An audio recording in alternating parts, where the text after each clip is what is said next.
Je suis très heureuse de t'accueillir ici et maintenant pour cette interview que je réalise avec ma meilleure amie Sandy. Et comme tout autiste qui se respecte, il y a plein de sujets que j'ai envie d'aborder, seulement c'est plus facile pour moi quand on me pose des questions. Alors Sandy est assise là, juste en face de moi, et elle a choisi des questions. Elle a initié des questions, je ne les connais pas. Le deal, c'était une interview spontanée, authentique, avec ce qui me vient et ce qui est juste pour moi ici et maintenant.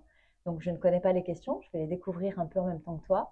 Mes réponses, c'est ma vérité de maintenant. C'est pas la vérité absolue, c'est ma perception à ce moment-là de ma vie qui va encore évoluer au regard de tout ce que je vais pouvoir vivre et expérimenter. Euh, le fil conducteur, on va dire que c'est la différence invisible, celle que justement j'ai à cœur de rendre visible, qu'on soit vraiment un mouvement de femmes intenses qui bougent leurs règles du jeu et qui se réalisent pleinement en dehors d'une certaine norme. Et je vais maintenant laisser Sandy me poser la première question. Bonjour et merci pour cette introduction. Alors, qu'est-ce que je dois savoir sur toi pour comprendre qui tu es aujourd'hui? Ah, j'adore cette question. Qu'est-ce que tu dois savoir pour comprendre qui je suis vraiment? J'ai envie de répondre, je suis moi tout simplement. Je crois que c'est la première réponse qui vient à toutes les interviews quand on me demande de présenter. Ici, maintenant, je suis moi pleinement, avec ma vérité du moment, comme je disais en introduction. Qu'est-ce qu'on doit savoir dans le détail? C'est peut-être que j'ai quitté la norme. J'ai quitté les moldus, j'ai quitté, comme j'aime bien le raconter, le monde des brouettes. J'ai quitté la suradaptation, j'ai quitté le sous-régime. Et donc, je suis plutôt la version fusée, mode intense, mode fulgurance, mode spontané, des fois un peu trop réactive encore.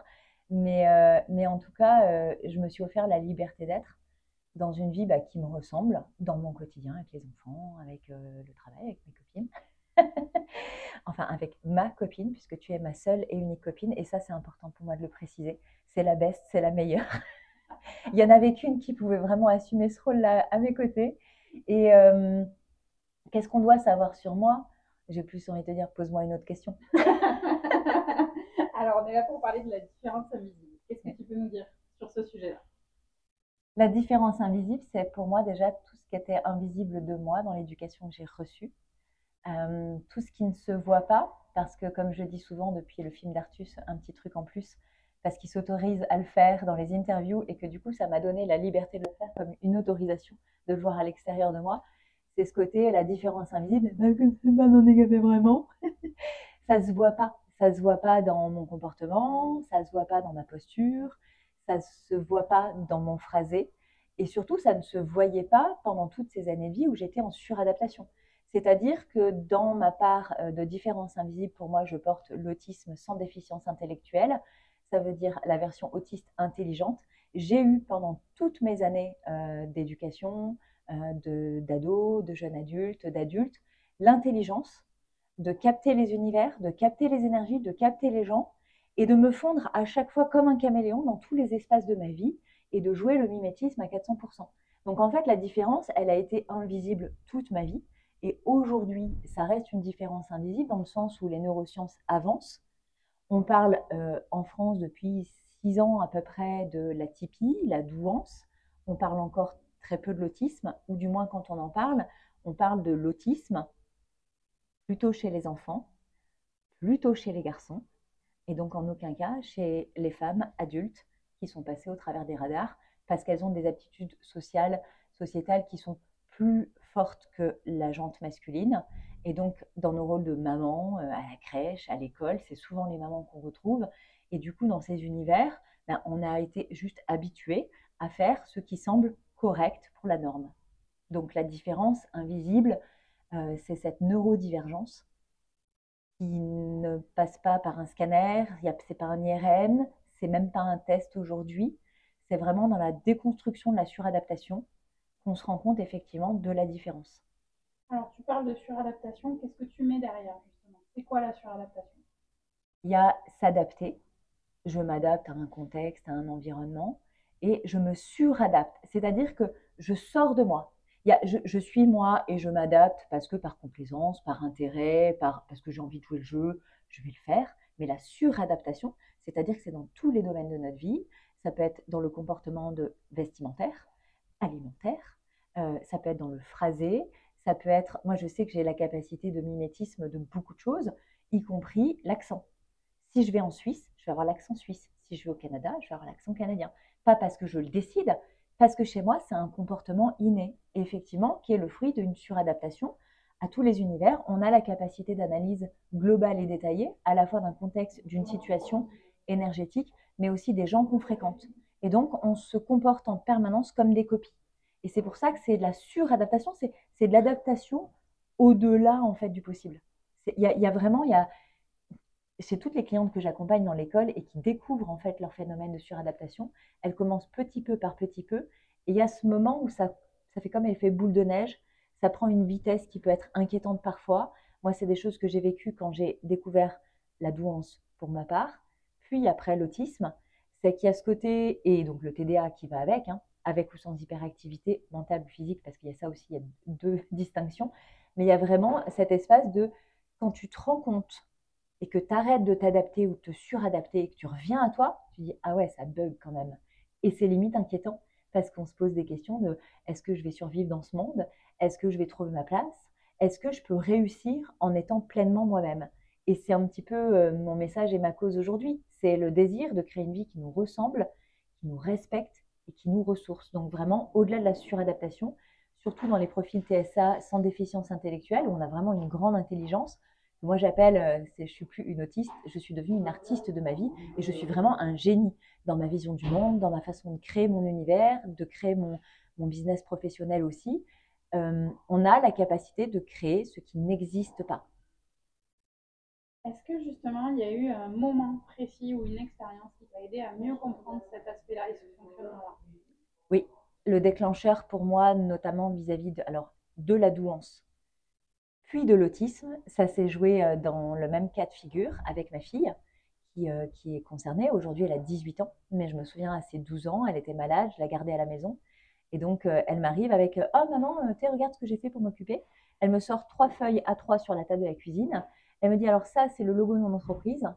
Ça, c'est le business plan parce que je sais que pour ta société, tu avais fait un business plan. Il y a juste la case chiffrée du prix au mètre carré du terrain. J'ai vu que ça variait selon les zones géographiques. Donc, cette notion, elle n'est pas juste dans mon business plan, sinon tout est bon. Et là, c'est le plan du bâtiment en 3D pour mon projet. À 12 ans. À 12 ans. Et là, je me suis dit, il se passe un truc. Il se passe un truc. Et le fait, en fait, d'avoir plongé dans l'univers des surdoués pour ma fille m'a amené en effet miroir à ce qui me concernait moi vraiment. Le fait d'avoir voulu, en fait, offrir à ma fille à la fois une éducation et un environnement dans lequel je lui demandais pas de se transformer, où je les sépare à sa liberté d'être totale, eh bien en fait, ça me faisait me rendre compte aussi que tout ce que je mettais en place pour elle, bah, si je le faisais pour moi, c'était vachement plus confortable pour moi. Et donc, il s'est joué ça pour la douance. Et quelques années après, donc elle a 16 ans, elle revient de 3 ans d'internat. Et donc, ça fait quelque part 3 ans que je la vois en pointillé. Là, elle revient à la maison parce qu'elle arrête l'école. C'était sa demande de cadeau d'anniversaire de je veux sortir de l'école, mais c'est pas je veux être déscolarisée, faire l'école à la maison. C'est j'arrête l'école, je veux réussir sans le bac. Pour ce que je veux faire, ça ne me servira à rien. Et de la voir revenir à la maison avec ses frères qui, du coup, à l'époque, avaient 9 ans, et de voir en fait que pour elle, c'était compliqué qu'ils mangent dans le même paquet de gâteaux parce que les garçons n'ouvraient pas le paquet de gâteaux en suivant le trait. Et ça, c'était compliqué. C'était compliqué, plein de petites choses de sa serviette de table, il ne faut pas la toucher. On peut pas. Et plein de petites choses comme ça qui étaient plus en lien du coup avec l'autisme, où j'ai regardé ma fille et je me suis dit, en fait, elle n'est pas juste douée, elle est aussi autiste.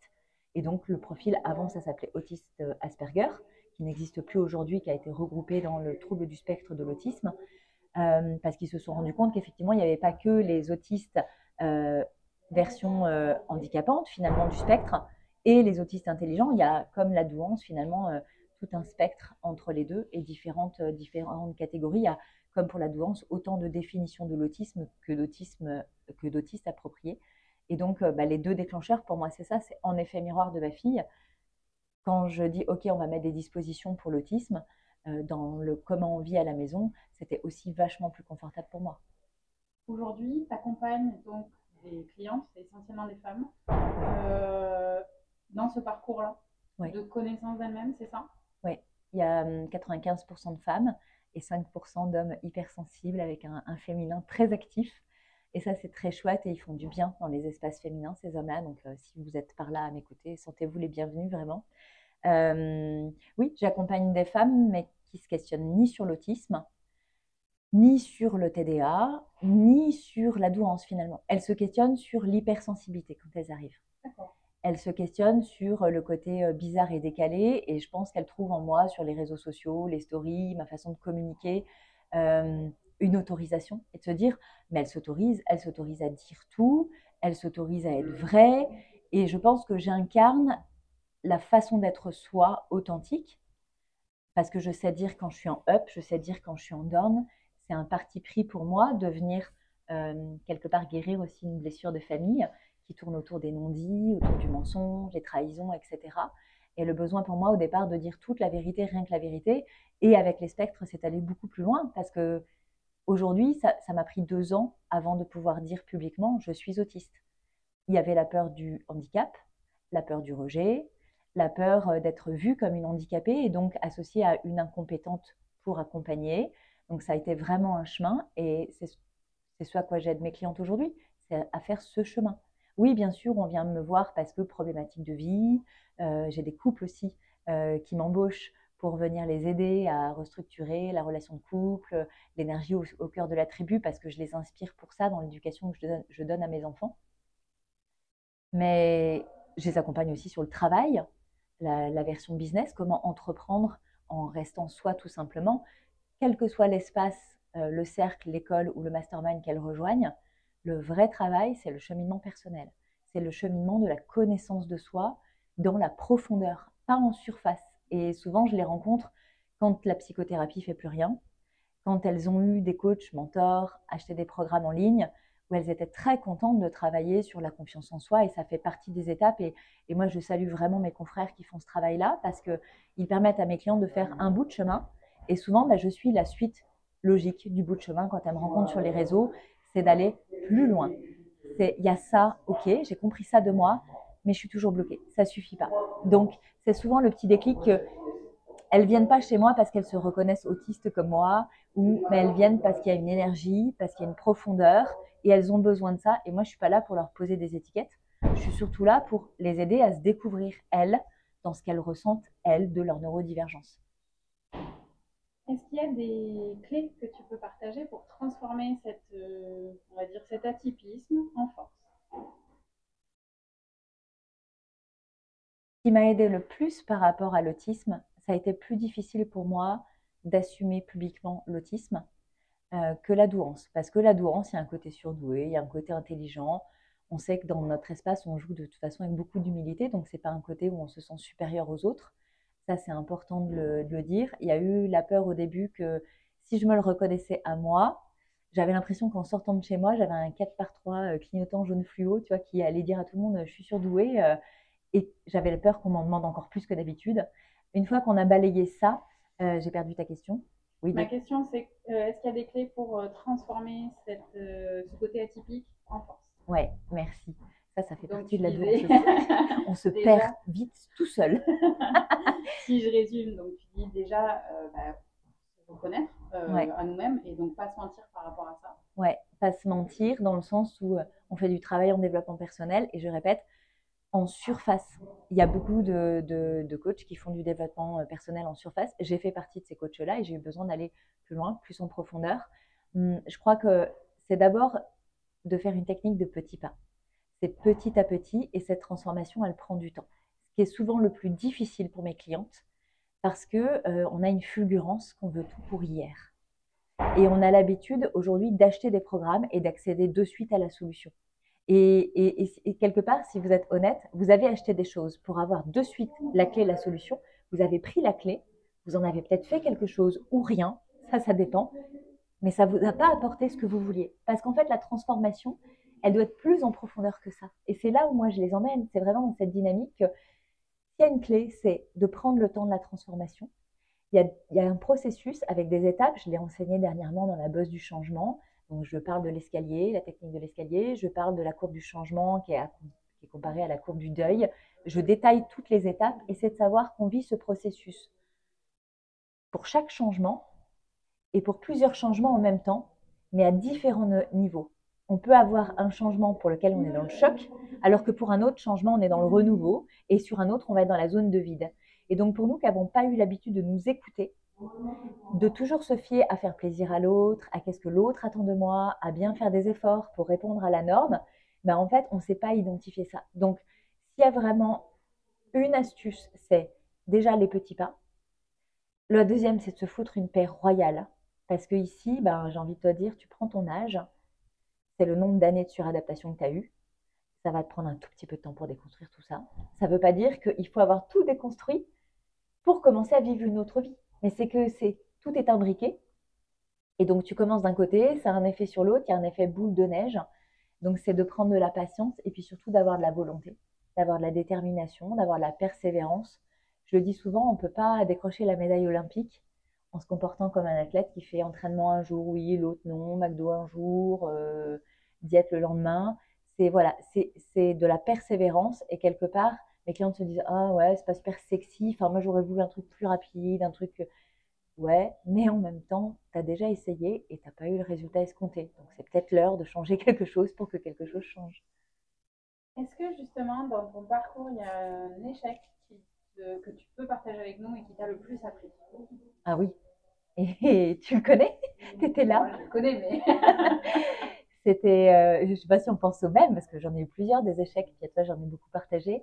Le premier qui me vient à l'esprit, c'est la première année de Cap Impulsion, l'année où on se rencontre toutes les deux, et où je pars en mode divorcée, 300 000 euros de crédit, divorce sur le dos, trois enfants dans les bras, un bac, pas de métier, et je démissionne et je lance ma boîte pour faire quelque chose, mais mon école commence dans 8 mois, et je ne veux pas rester 8 mois de chômage à rien faire, donc je lance ma boîte, et cette première année, je vais créer un concept à ma façon de quelque chose qui existe déjà dans la norme, et ça ne fonctionne pas. Parce qu'en fait, c'est pas aligné, parce qu'en fait, c'est pas moi. Je vis de mois en mois des contractions sur contractions à chacun de mes lancements et je perds 25 000 euros. Et en fait, quand je l'ai vécu, j'avais perdu 25 000 euros. Avec le recul, je comprends que c'est le plus bel investissement de ma vie. En fait, ces 25 000 euros là, c'est le fondement de tous mes enseignements depuis.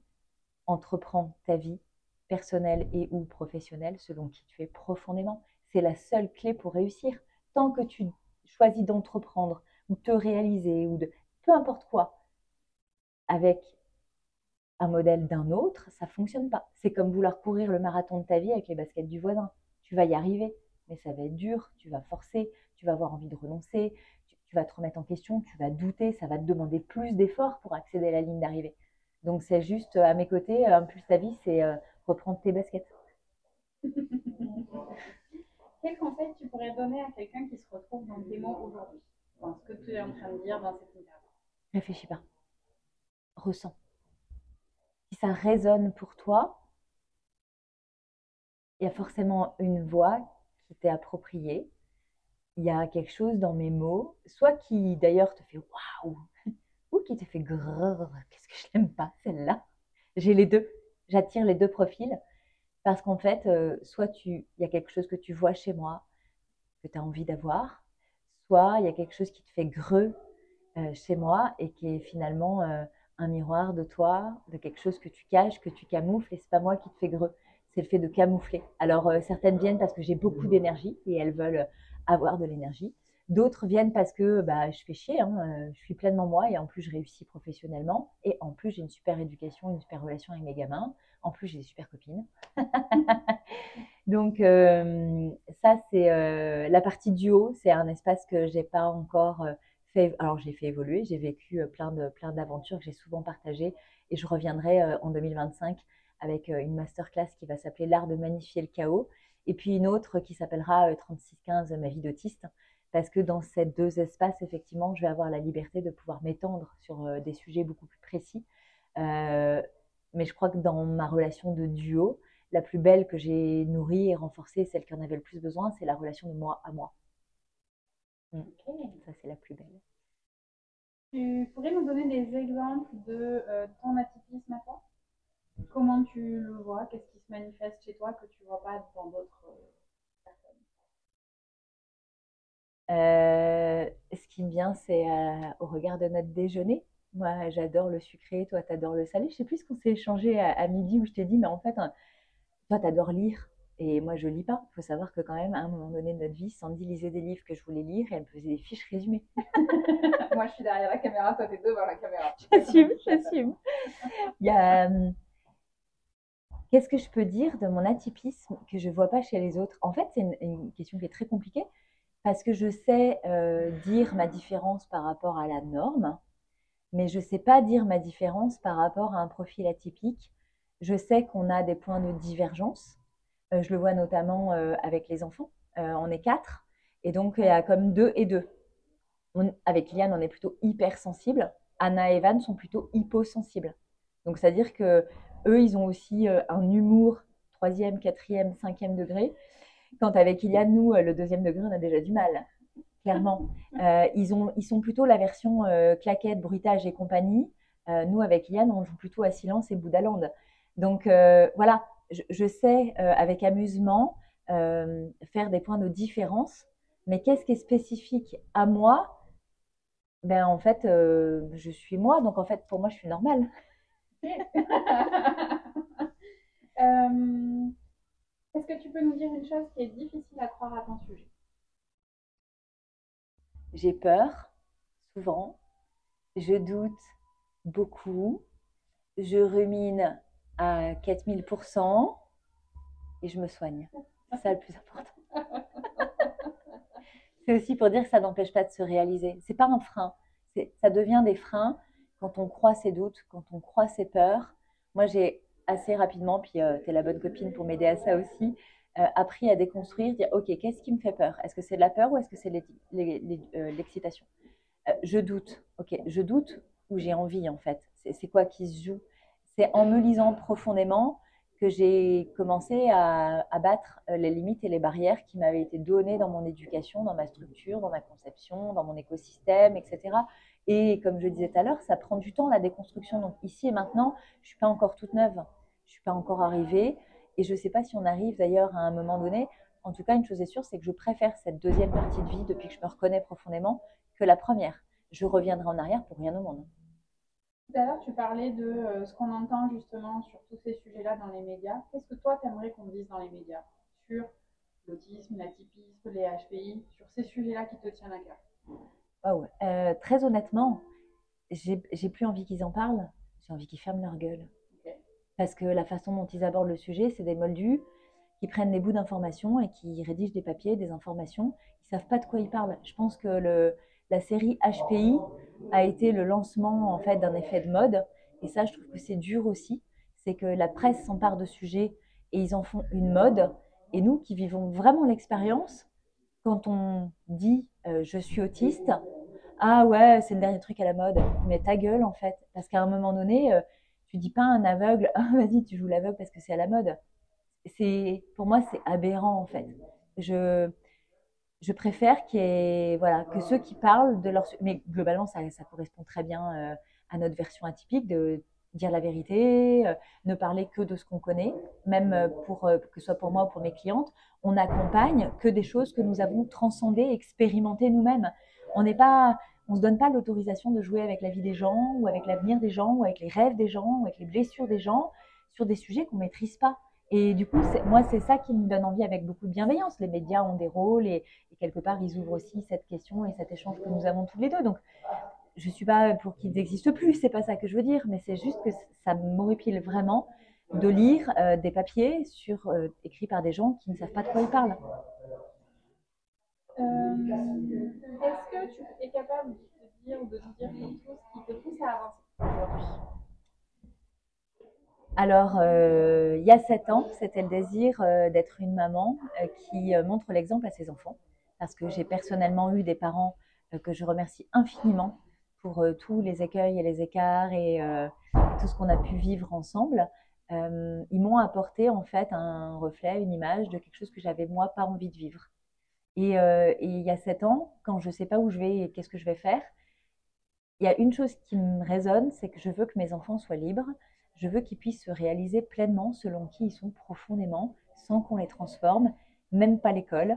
Et c'est ce qui m'a animée pendant toutes ces années. Et puis j'y ai pris goût assez rapidement à me réaliser moi et finalement à connecter que j'avais eu un très beau modèle d'un papa qui avait de grands rêves, parce que c'est un bel artiste de sa vie lui aussi, sauf qu'il n'a pas joué sa vie. C'est un génie qui avait de grandes idées pour ce monde et il a joué au Moldu et il s'y applique encore bien. On en a déjà parlé ensemble. Il m'a dit oui, c'est vrai. Je dis rien, je fais comme si j'avais rien vu. Il me dit non, tu dis rien. Je suis d'accord. Parce qu'il a un âge où on revient pas en arrière, on réécrit pas l'histoire. Mais du coup, sa posture m'a beaucoup animée aussi, d'avoir vu un peu mon père, ce héros, ne jamais réaliser aucun de ses rêves. C'est pas se réaliser, c'est aucun de ses rêves. Moi, la petite fille admirative de son papa, j'ai trouvé ça cruel et ça m'a beaucoup fait souffrir. Et il y a aussi de ça, finalement, c'est l'envie de tout est possible à partir du moment où on s'en donne les moyens. Vraiment. Ok. Un moment important de ton année? Celui-là. Ici, maintenant, je suis avec toi, on fait une interview improvisée. Il y a des gens qui rentrent dans la réception de l'hôtel, il y a le téléphone qui sonne parce que c'est la vie. C'est un moment important parce que il y a 7 ans, quand j'ai lancé ma société, c'est toi qui m'avais fait ma première interview. Donc, je suis ravie de revivre ce moment-là. C'est un moment important parce que je suis ravie d'avoir une vraie copine. Parce que dans ma vie d'avant, j'avais pas de vraie copine. Je savais faire semblant d'être la copine. Mais j'ai la chance aujourd'hui de savoir ce que c'est, une vraie relation profonde, authentique, respectueuse. Alors merci pour ça, ma chérie. Et c'est chouette aussi ici et maintenant parce que ben, mes enfants sont chez leur papa, ma grande est en train de réaliser ses rêves, de vivre sa vie. C'est important ici maintenant parce qu'on se trouve dans l'hôtel qui va recevoir le festival Impulse ta vie. Ça fait quand même 3 ans qu'on en parle. Ça fait un petit moment, des années que je rêve de ce rassemblement. Ça m'a pris du temps de commencer à créer le mouvement. Mais maintenant, l'école est créée, elle a 4 ans. Il y a eu plus de 85 personnes qui sont venues en immersion sur ces 3 dernières années.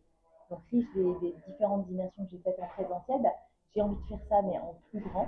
Et du coup, bah, cette année, ça y est, c'est l'année où on fait une immersion géante, où on réunit enfin les personnes neurodivergentes, quelle que soit leur divergence d'ailleurs, des personnes qui sont diagnostiquées, d'autres qui ne le sont pas.